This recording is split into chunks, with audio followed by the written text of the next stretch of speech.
আজকে বিধানসভায় একটা কথা বলেছে না শুভেন্দু অধিকারী, বেলডাঙ্গাতে নাকি 50টা মন্দির ভাঙা হয়েছে। তো আমি এটা দেখতে চাই, এটাকে আমি খুব ফলো করবো, আপনাদের বলে যাচ্ছি ওটা সত্যি না মিথ্যা। আর অসত্য যদি কথা বলে শুভেন্দু অধিকারীর বিরুদ্ধে মমতা ব্যানার্জির পুলিশ কি অ্যাকশন নিচ্ছে আমি এটা দেখবো, রেকর্ড রাখুন। আমি এটাকে তলে তলে খোঁজ রাখবো যে এই বক্তব্যটা সত্যি না মিথ্যা। যদি 50টা মন্দির ভেঙে থাকে তার পরিবর্তে কতজনকে অ্যারেস্ট করেছে, অ্যারেস্ট না করে যদি ছেড়ে দেয় সেটাও অন্যায় হয়েছে। আর শুভেন্দু অধিকারী যদি মিথ্যা করে বার্তা দেয়, সমাজের মধ্যে বিশৃঙ্খলা করাতে যায়, তার বিরুদ্ধে কি ব্যবস্থা নিয়েছে এটা আমি দেখবো। ও যদি কেউ মন্দির ভেঙে দেয় ভালো লাগবে নাকি? সেটাও যেমন ওই মন্দির ভাঙার জন্য কতজনকে গ্রেফতার করেছে সেটাও খোঁজ রাখবো। কিন্তু আমি যতটুকু জানি, যতটুকু খবর পেয়েছি, প্রশাসনিক ব্যর্থতার জন্য এই ঘটনার মানে ওই ধরনের কোনো ঘটনা ঘটেনি। একটু যতটুকু আমরা জানতে পেরেছি বা যেটা ঘটেছে সেটা প্রশাসনিক ব্যর্থতার জন্য। প্রশাসন যদি যথা সময়ে ব্যবস্থা নিত এই ধরনের ঘটনা ঘটতো না। ব্যাপারটা হচ্ছে সমাজে এখন দুই শ্রেণীর মানুষ। কেউ কেউ বলছে নওশাদ ভাইজান আপনি এত প্রতিবাদ করেন, বাংলাদেশের হিন্দুদের নিয়ে প্রতিবাদ আপনার চোখে পড়লো না। আবার একটা দল বলছে ভাইজান আপনি এত প্রতিবাদ করেন, কই উত্তরপ্রদেশের মুসলমানকে নিয়ে কথা নেই। জবাব কি দেবো ভাই? আমরা কোন প্রতিবাদটা করিনি সাইরা বলুন তো? কিন্তু ওনাদের নজরে পড়ছে না বাংলাদেশ, কিছু মানুষের নজরে, আর কিছু মানুষের নজরে পড়ছে নাকি উত্তরপ্রদেশ। যাব কোথায় ভাই? অ্যাকচুয়াল এগুলো হচ্ছে ষড়যন্ত্র। যেভাবে আমরা দেখুন ভোট আসবে যাবে, ভোট সংবিধানের সম্ভবত 326 নম্বর ধারাতে আছে 18 বছর ঊর্ধ্বে যে হবে সে ভোট দিতে পারবে, ভারতীয় নাগরিক। আসবে ভোট যাবে, ভোট দিলে জিতবো নালে জিতবো না, এতটুকুই তো। কিন্তু যে বার্তা আমরা দিতে চাওয়ার চেষ্টা করছি সে বার্তাটা যতটুকু দিচ্ছি বা যেভাবে দিচ্ছি সেটাকেও বন্ধ করার অপচেষ্টা চলছে। এরা চাইছে হাঁ হুজুরের দল হও। এই আজকে বিধানসভায় রেজুলেশন নিয়েছে, এটা খুব ভালো কাজ করেছে, এসে বলবে আপনাদের কাছে, তালি মারবেন, দিদি জিন্দাবাদ বলতে বলবো। ও এ গুড স্পিড জাদা। নওশাদ সিদ্দিকীর মতো ছেলে ভারতবর্ষে খুঁজে পাওয়া যাবে না। ও ছেলে একটা, ওর মতো ছেলে পাওয়া যায় না। তখন বলবে ও 1 নম্বর ফুরফুরা শরীফে, তখন আমার চাচা জানকেও সাইড করে দেবে, বুঝলেন তো? ওসব ভালো না, নওশাদ তো ছেলে। আর আমি ওখানে যে ঘটনা ঘটেছে, যে তথ্যগুলো পেলাম, যেখানে বলার জায়গাতে এরা চুপ করে বসেছিল, কিন্তু এরা এখানে রেজুলেশন পাস করালো। এটা যখন বলছি বলে ওর মতো বিয়াদব ছেলে নাই, ও বিজেপির কাছ থেকে টাকা খেয়েছে, ওই করেছে সেই করেছে। আমাকে যখন অ্যারেস্ট করেছিল আপনারা জানেন তো, ওই খবর তুলে দিয়েছিল নাকি আমার অ্যাকাউন্টে প্রচুর টাকা এসেছে। আমাকে ওখানকার একটা অফিসার ডেকে নিয়ে গেল, ডেকে নিয়ে গিয়ে বলছে, আর একটা অফিসারের সামনে বসালো, কোন র্যাঙ্ক বলতে পারবো না, বসিয়ে আমাকে কথাবার্তা বলতে বলতে বললো সাহেব না আমার সাথে ভালো আচরণ করেছে ভাই, কেউ আমার সাথে খারাপ আচরণ করেনি। যতটুকু দেখেছিলেন যে যখন তুলছিল যে অন্যায় হয়েছে ওর পরে কোনো অফিসার আমার সাথে কেউ খারাপ আচরণ করেনি ভাই। বিগত দিনে বলছি, আজকে বলছি, আগামীতে বলবো, মিথ্যার আমি আশ্রয় নিই না। বলো সাহেব আপনার ব্যাংক অ্যাকাউন্ট নাম্বারগুলো একটু বলুন তো। আমি জিজ্ঞাসা করলাম কেন? বলছে না একটু বলুন তো। আমি বললাম ব্যাংক অ্যাকাউন্ট নাম্বার তো মনে থাকা সম্ভব নয়। তা আবার রিপিট করলো, সাহেব বলুন না ব্যাংক অ্যাকাউন্টটা। আমি উত্তর দিয়েছিলাম, আমার মুখ আমি এরকম করে বলছি, কি দেখে মনে হয় পাগল নাকি আমি? আমার বাড়ির সবার নাম্বার আমি মুখস্থ করতে পারিনি। বড় ভাজনের আব্বা আম্মার ছাড়া কারো নাম্বার আমার মুখস্থ নেই, আর মুখস্থ করার চেষ্টাও করিনি। ওই 10-12খানা ব্যাংকের অ্যাকাউন্ট নাম্বার সম্ভব? আমি বললাম দেখুন আমার নাম্বার মুখস্থ নেই, কোন ব্রাঞ্চে আমার অ্যাকাউন্ট আছে আমি বলে দিতে পারি। বলে হ্যাঁ বলুন। পাঞ্জাব ব্যাংকের ফুরফুরা শরীফ ব্রাঞ্চ, হরিপাল অ্যাক্সিস ব্যাংকের ব্রাঞ্চ, আর দুটো অ্যাকাউন্ট ছিল, একটা ভোটের সময় বানিয়েছিলাম সেটাও বলেছি, আর একটা কোথায় আমার এখন মনে পড়ছে না। 4টে আমার ব্যাংক অ্যাকাউন্ট। বললাম এই 4টে আমার ব্যাংক অ্যাকাউন্ট আছে, এই ব্রাঞ্চ আপনি তুলে নিতে পারেন। আমি তো জানি বাবু, তুমি তোলো না বুঝতে পারবে। ওরা ভাবছে এবার হবে, এবার আমরা আরো এ করবো, পেয়ে গেছি তথ্য। যখন বলে দিচ্ছি মনে থেকে, আরে মানুষের মুখ দেখলে তো বোঝা যায়, ভিতর থেকে যেন আরেকটা ওর একটা খুশি খুশি ভাব। আমিও মনে করি যাও বেটা বাড়ি যাও, বুঝতে পারবে। ও ব্যাংক আমি তো জানি তার কয়েকদিনের মধ্যেই তুলেছে। কি দেখেছে? একটা ব্যাংকে 700 টাকা, একটা ব্যাংকে 3000 টাকা, একটা ব্যাংকে 1,05,000 টাকা, আর ওইটা ভোটের ব্যাংক তো অনেক ক্লোজ, মানে ওরা এই টাকা। বুক ফুলিয়ে আসলো, মুখ ফুলিয়ে ঘরে গেল।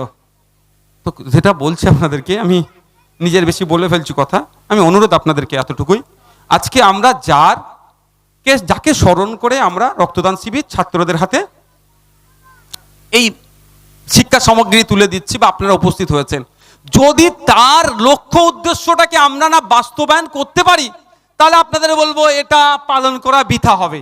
এই যে মূল্যবান সময় আপনারা দিলেন, সব আপনারা কাজ করেন, এখন আপনাদের আবার শ্রম চুরি করা হচ্ছে, শ্রম চুরি হচ্ছে, আপনাদের বেশি খাটাচ্ছে, টাকা কম দিচ্ছে, কিন্তু এই টাইমটা তো আপনারা কাজে বসতেন। আপনারা ধরতে গেলে এখন কেউ 200, 300, 400 টাকা তো লস করেছেন। তাহলে এই লসটা আপনাদের বৃথা হবে যদি ইনার লক্ষ্য উদ্দেশ্যটাকে আপনারা না বাস্তব জীবনে প্রয়োগ করতে পারেন। শহীদ ক্ষুদিরামের লক্ষ্য উদ্দেশ্য কি ছিল? অন্যায়ের প্রতিবাদ করা। তখন অন্যায় কারা করত? ব্রিটিশ করত। এখন অন্যায় কারা করছে? সরকার করছে। এখনকার ক্ষুদিরাম হয়ে উঠতে হবে আপনাকে আমাকে। এখনকার ব্রিটিশ যারা এই সরকার, তাদের বিরোধিতা করতে হবে অন্যায়ের। যেটা ভালো কাজ করবে তার আমরা সাধুবাদ জানাবো। আর না হলে ভাই ওই বছরে একটা করে রক্তদান শিবির হবে, তা না হবে ক্রমশ সমাজ ধ্বংসের দিকে যাবে। আজকে বলুন, ভোটের সময়, এতে আমাদের সাহেব আছেন এখানে, ইনার আছে সাব ইন্সপেক্টর, প্রায় 950 সাব ইন্সপেক্টরকে ভোটের সময় চেঞ্জ করে, জানেন তো?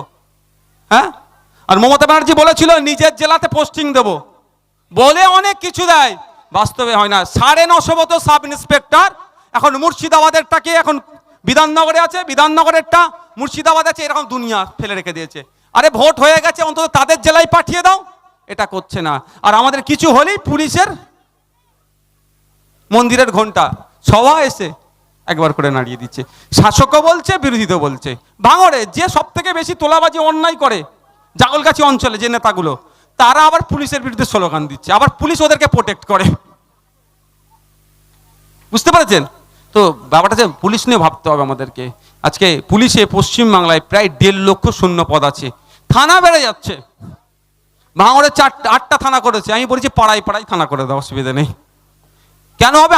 আমি সবসময় আমি ইন্টারেস্ট বুঝি সোসাইটির। হারবো জিতবো সময় কথা বলবে, মানুষ না ভোট দিলে জিততে পারবো না। আমার ইন্টারেস্টটা কি? যদি পাড়াতে পাড়াতে থানা হয়, থানা বাড়বে, থানা বাড়লেই কি হবে? থানার পুলিশ বেশি আসবে, পুলিশ বাড়লে কোথা থেকে আসবে? আপনার আমার পরিবারের ছেলেরা তো চাকরি করবে। এটা আমি চাই সবসময়। পুলিশ কমে যাচ্ছে, থানা বেরিয়ে দিচ্ছে। একটা পুলিশের কতক্ষণ ডিউটি? 8 ঘন্টা সে ডিউটি করে, 16 ঘন্টা ডিউটি করে ফেলছে। কোনো জায়গায় আমি প্রতিবাদ সভা হলে দেখবেন সবার শেষে আমি তাড়া দিই সবাইকে, এই তাড়াতাড়ি বাড়ি যাও। আপনারা হয়তো ভাববেন ভাইজান কি ভয় খাই নাকি, কেন সব পাঠিয়ে দিচ্ছে? সেদিন কলকাতা যারা গিয়েছিল তারা দিইনি, তোমরা এখন এখানে দাঁড়িয়ে আছো। আমি তো জানি আমরা যতক্ষণ দাঁড়িয়ে থাকবো ব্যাচারি দিয়ে ততক্ষণ ডিউটি করতে হবে, কিছু করার নেই। হয়তো সে নাইট ডিউটি করেছে, আবার আমাদের ডিউটি করছে। যদি আমরা আগে চলে যাই, অন্তত একটু শান্তি, রেস্ট পাবে। আমাদের পরিবারের বাইরে কি পুলিশ? বলুন না ভাই, আমরা তো একটা পরিবার। আমরা পুলিশটা কিসের জন্য রেখেছি বুঝতে হবে। আমরা আমাদের মাইনে দিয়ে, ট্যাক্সের টাকা দিয়ে আমরা পুলিশ ব্যবস্থাকে রেখেছি। আমরা এই দাসপাড়াতে যে যার কাজে ব্যস্ত, এই ডুমজুড়ে লাখো লাখো মানুষ আছে যে যার কাজে ব্যস্ত। কোনো অন্যায় অনাচার হলে আমরা এখানে 30 জন কি 25 জন একটা পুলিশকে রেখে দিয়েছি, মাইনে দিয়ে আমরা রেখেছি। আমরা মাইনে দিয়ে যেই 25 জন মিলে এখানকার যে সমস্ত সমস্যা হবে ওরা গিয়ে সমাধান করবে, এই দায়িত্ব। আবার এদের ওপরে কি রেখেছি? মন্ত্রী, মানুষ আমাদেরই প্রতিনিধি রেখেছি। ভালো করে বুঝবেন কি বলছি। পুলিশের ওপরে কে আছে? মন্ত্রী পরিচালনা করে। তাহলে আমরা আমাদের আবার প্রতিনিধিকে ওপরে রেখে দিয়েছি, পুলিশ না ভুল কাজ করে। এই সুন্দর সিস্টেমটাকে আজকে কি করছে? শাসক ভেঙে তছনছ করে দিচ্ছে, শাসক ভেঙে দিচ্ছে, পুলিশকে পুলিশের কাজ করতে দিচ্ছে না। আমাদের কি করতে হবে? এটাকে রিফর্ম করতে হবে, আমাদেরকে এটাকে ঠিক করতে হবে, আমাদেরকে আরো ভালো করে করতে হবে। যে আমাদের পুলিশের নিয়োগ বাড়াতে হবে, তাদের ডিএ দিতে হবে, তাদের লোকাল এলাকায় যাতে যদি পোস্টিং করার কোনো প্রভিশন থেকে থাকে, যতটা সহজে তাদের ফ্যাসিলিটিস দেওয়া যায়, সেটার ব্যবস্থা আমাদের কি করতে হবে? এই জন্য চিৎকার আমাদের করতে হবে। সেই চিৎকার করতে গেলে 2 রকম ভাবে হবে। এই রাস্তায় একটা চিৎকার হলো, আর আমি একটু আগে চিৎকার করে এসেছি কোথায়? বিধানসভায়। দুটো চিৎকার করার জায়গা। যদি দুটো জায়গায় আপনার চিৎকার করার ঠিকঠাক লোক থাকে বা সংখ্যা থাকে, আপনি যেটা বলবেন সেটা করতে বাধ্য হবে। এবার আপনারা ডিসিশন নেন কি করবেন আগামী দিনে। আগামী দিনে কি করবেন? ওই বাঁটে খাটে শুধু চিৎকার করবেন, আর ভেতরে যখন বাঁটাবার সময় আসে যাবে, সেটা আপনাদের উপর নির্ভর করছে। ভাই অনেক বকে ফেললাম, আজকে আর একজন মহান ব্যক্তির আজকে আরো 3টে দিন আছে স্মরণীয় দিন। একটা হচ্ছে ভারতবর্ষের প্রথম রাষ্ট্রপতি ডক্টর রাজেন্দ্র প্রসাদ সাহেবের জন্মদিন। ডক্টর রাজেন্দ্র প্রসাদ সাহেব শুধুমাত্র ডক্টরেট করেননি, তিনি পিএইচডি আপনার অ্যাডভোকেট ছিলেন। তিনি অ্যাডভোকেট ছিলেন। তার জন্মদিনটাকে সামনে রেখে যেহেতু দেশের প্রথম রাষ্ট্রপতি, সেই স্মরণের জন্য আজকে অ্যাডভোকেটস ডে। তো আমরা এই মঞ্চ থেকে আইন পেশার সাথে যারা যুক্ত, সেই সমস্ত অ্যাডভোকেট যারা আছেন প্রত্যেককে আমরা স্মরণ করছি, তাদের সোসাইটির জন্য কন্ট্রিবিউশনকে আমরা রেসপেক্ট করছি, এবং সাথে সাথে আমাদের মঞ্চ থেকে শ্রদ্ধেয় সম্মানীয় আমাদের দেশের প্রথম রাষ্ট্রপতি রাজেন্দ্র প্রসাদ সাহেবকে আমরা স্মরণ করছি। আর একটা কি